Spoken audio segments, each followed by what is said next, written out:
Well, my husband got a job here when he just got his master's degree, and we'd been married just a year. And we drove our 50 Chevy sedan, packed with everything we owned, from Tucson, Arizona to Richland, and arrived to work. When was your husband able to talk about his work with you? No, not at all. Not at all. No, none of us knew anything. And there was one man, we had some friends, and he had a book. I said I was going to the library, or anyway, the library was mentioned. He said, well, I have a book that's overdue. And I said, well, I'll take it. And I put it in the city library, and he said, oh dear, wrong one. It was a classified book, and he got in trouble, I guess. But no, they didn't talk about, none of them talked about their work at home at all. We knew a little bit because they would come and leave canisters like milk bottles in front of your house, and that was for your husband to fill up so that they could analyze it, see if there was any radiation in his system. But so we knew that there was a danger, but none of us really ever thought too much about it. How did you start the process of settling? Well, when we first arrived, there was no house for us, and we had to rent a room in a ranch house from a widow who worked at the plant. And I was very lonely for me because I didn't know anybody, and I'm a very outgoing person. And we had one room, and so I kind of cleaned up her house. Not that she needed it, but I kind of did some dusting and stuff for her, and tried to fill up my time. And I talked with the next door neighbor, and she knew some people, and we got acquainted. And then later I joined my sorority alum group. We went to church, and we made friends, and we got our house in January. We had to live in one room for 4 months. In January we got our ranch house, and then we really started to make friends in the neighborhood, and our friends knew friends, and so the circle grows, and we just had a very nice time. And so what were some of your extra curricular activities that were just for you? When we first came, we were not prepared for the cold weather, and I didn't have a coat that was warm. And so the government owned the town and ran the town, and they wanted the young people who were coming in. There was a huge influx of young people coming in to work at Hanford at that time. And so they tried to make it as interesting for us so that we would want to stay. And they had a lot of classes and activities in the schools at night.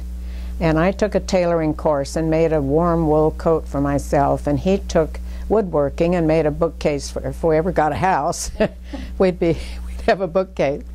And then finally we got our house, and we moved into it. We had a bucket of coal, we had 2 sleeping bags, we had a card table and 2 folding chairs, and that was our furniture for a while. But we were happy to be in our own house. And I joined my sorority alum group, and we had a lot of projects going, and I made a lot of friends there, and I was president of that group for several years, 2 or 3 years. And we went to church, and the minister asked me if I would be interested in transcribing things for the blind, books for the blind. He had a Braille typewriter, so I learned Braille and started to do that. My mother had taught the blind, and I was interested in that, but I had a baby, and I didn't have time to really put in the time that I needed to do it, so I had to give that up. But we had 2 card clubs that we belonged to, and we all just kind of entertained each other. It really was an easy town to get adjusted to. It really was.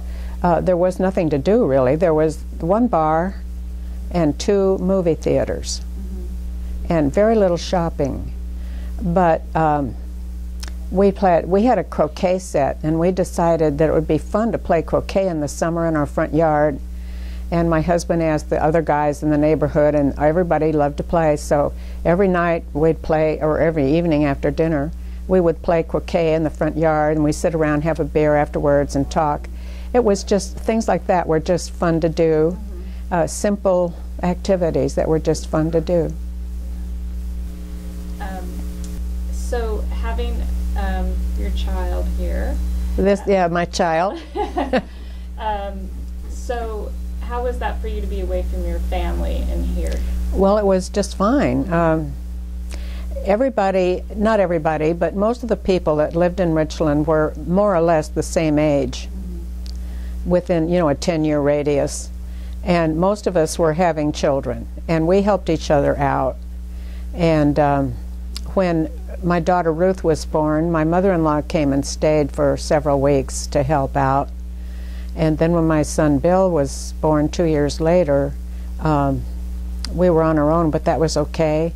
A neighbor came down when Bill was born, and to get Ruth to take her home and take care of her. She had just had surgery and she was limping, and I said, I mean, that was the kind of people you had here. They just, you know, everybody just pitched in and helped each other out, and it was just like a big family, really. So you decided not to work when you moved here, or was it? Yeah, well, I was a school teacher. I had graduated in education, and I was quite busy with my children. Bill had pneumonia when he was 9 days old and almost died, and I was really quite afraid to leave him. And so, no, I just, in fact, none of the wives worked really. I don't know any of them who had a job. There wasn't much to do here. You know, there was no shopping really. And so there really weren't very many jobs for women here at all.